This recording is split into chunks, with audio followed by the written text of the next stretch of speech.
Assalamualaikum wa rahmatullahi wa Brakatuhu. Today is Eid al-Fitr. This Ramadan, we were busy with our ibadah, with our prayers, with our Qiyaam, with our Sujood, with our Siyam.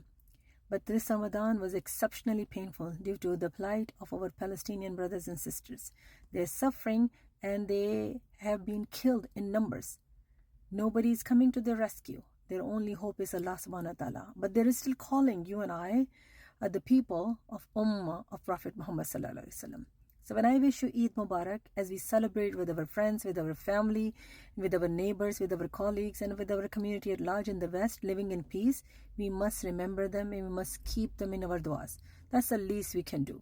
But keep raising the voice, keep sharing their plight, so maybe some way, somehow, somebody will wake up.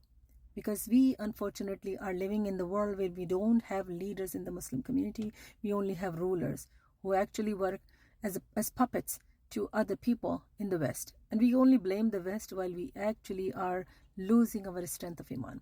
So this Eid, please remember and work together, speak together, raise our voice for the people suffering in Palestine, Sudan, Yemen, Libya, Lebanon, Pakistan, Afghanistan, India, and China.